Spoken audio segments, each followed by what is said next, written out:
We've talked conceptually about what the normal distribution looks like, its shape, and a little bit about some of its characteristics. And I've also introduced the idea of this ladder to you, that using the normal distribution table, we can connect raw scores to things like the probability of them occurring or the percentage of people that are likely to end up with that score. I want to work through a couple of examples to teach you how to use this ladder to go up and down rungs depending on what the question is asking. So let's come up with a set of data that we can use that will be sort of constant. So let's imagine I ask the population of the United States how many national parks they have attended. And I find that the population average is 3. Based on the sample data I collected from our variance example, that seems generous, but we'll just go with it.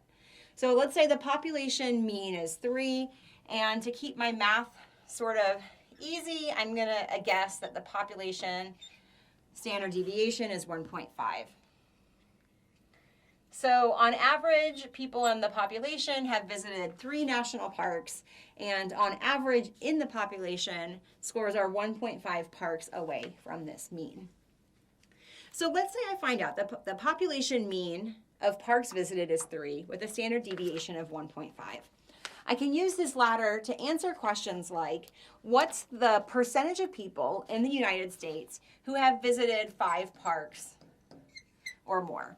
What's the percentage of people in the United States that have visited 5 or more national parks? When you have problems like this, in addition to remembering your ladder, no matter what, you need to draw a curve. It helps you orient yourself to the problem and understand exactly what it's asking. We're going to assume that the population distribution of park attendance is normally distributed. So yes, we can use our normal distribution table. So what I'm asking is, what is the percentage of the population that has visited 5 parks or more? Well, I know that the mean is going to be here. It's going to be equal to 3. And so what I'm saying is something like this. What are the percentage of people that have visited 5 or more national parks? This region is the region that I'm looking for. So what I'm starting with in this case is a raw score, and I'm going to work my way up to a percentage. I'm going to do that first by transforming my raw score into a z-score. So I need to know what z-score is carried along with a raw score of 5. So I'm going to calculate that with z equals 5 minus 3 over 1.5. And if you are like me, you can do some of this math in your head, but not all of it. So I'm going to calculate it real quick.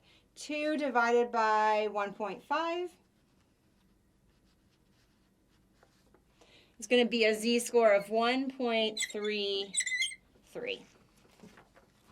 So I've got a z-score now. I've gone from my raw score to my z-score. And now I need to go from my z-score to my probability.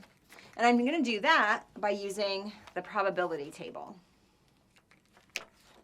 So I'm going to bust out my probability table. We've already talked about how to use this. I know I'm working with a positive z-score, so I'm going to flip it over or turn to the second page and find my z-score of 1.33. When I do that, what I find is the probability of falling to the left of that z-score. So the probability of falling in this region is 0.9082.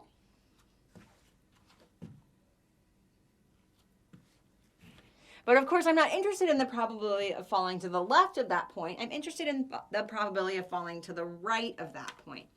So I'm going to do my 1 minus trick. 1 minus 0.91 means that the probability of falling in this region is 0.09. And so I've gone ahead and rounded to the second decimal place in order to make my life easier. It's fine if you do that. Try to keep 2 decimal places on every problem. So the probability of falling to the right of this mark is going to be 0.09.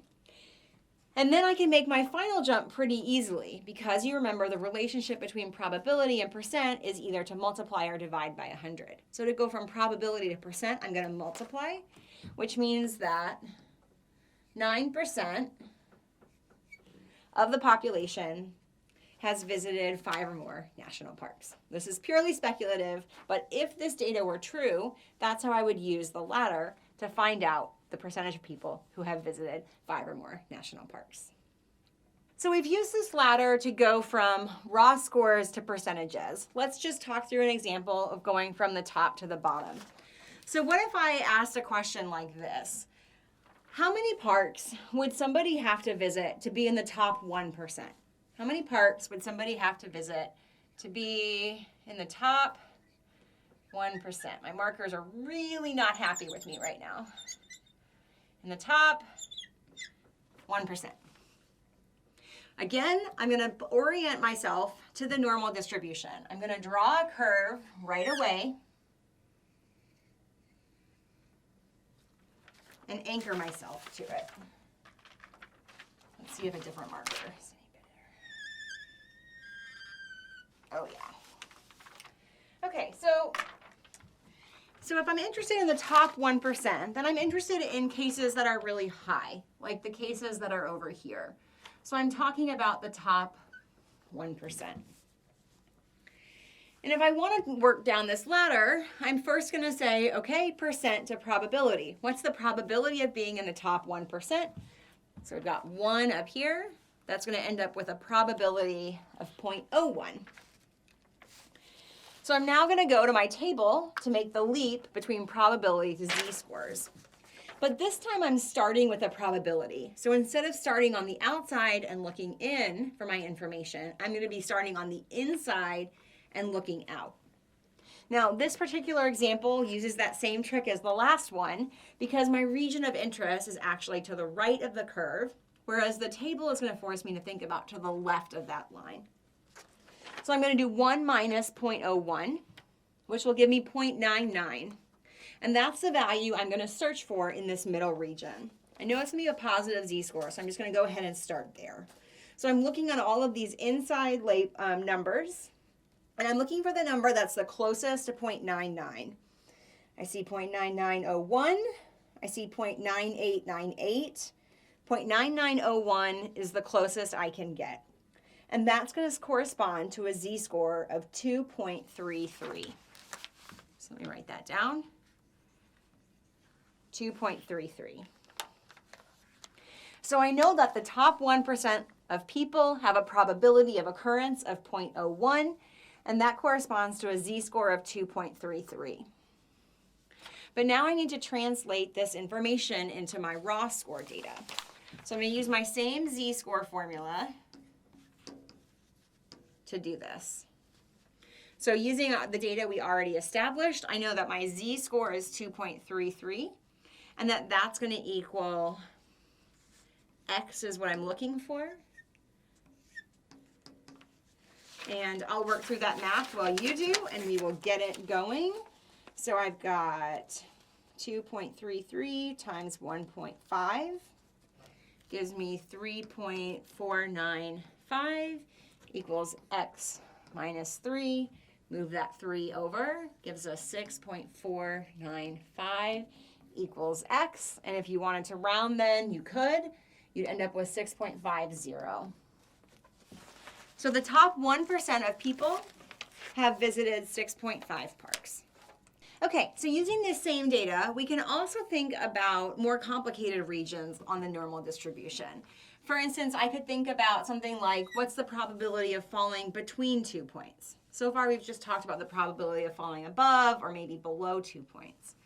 But I could also say something like, what's the probability that a person in the United States will have visited between 1 and 4 national parks? So what's the probability in this region? To follow the same basic principle, what we're going to do is find a probability of falling to the left of this point. I'm going to call this region A. And then we're going to find the probability of falling to the left of this point. I'm going to call that region B, and we'll find our total probability by doing A minus B. Conceptually, what this does is it carves out this little chunk from the whole chunk that's to the left of point A. So in order to do this, we're going to need to find two z-scores. We're still using the ladder, but we've got to actually use the ladder to find two values. Now, I said what's the probability that a person will have visited between 1 and 4 parks. So we're going to be going from raw score data up to probability, and we'll be stopping there. So I need two z-scores for this.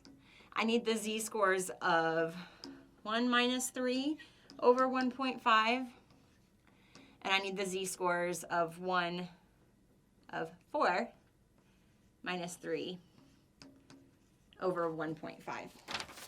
And I'm going to just completely check my work to make sure that I've got these correct. 1 minus 3 over 1.5 is going to be negative 1.33. And down here, I'm going to have 0.67. So I've got two z-scores now. And what I need to do is find the probabilities associated with both of them. And of course, my table is going to work such that it's looking at the probabilities of falling to the left of a certain point. And so the way I've set up this map will work with that. So my probability of falling to the left of a negative 1.33 should be 0.0918. I'm just going to round there to 0.09. And my probability of falling to the left of positive 0.67 should be 0.7486. So I'm going to round that to 0.75. So my probability in the A region is going to equal 0.75. And my probability in the B region is going to equal 0.09. So the probability of falling at or below a z-score of negative 1.33 is going to be pretty small, whereas the probability of falling at or below a z-score of 0.67 is going to be pretty big. In fact, I know it's going to be bigger than 0.5 because 0.5 is going to be what happens at the mean.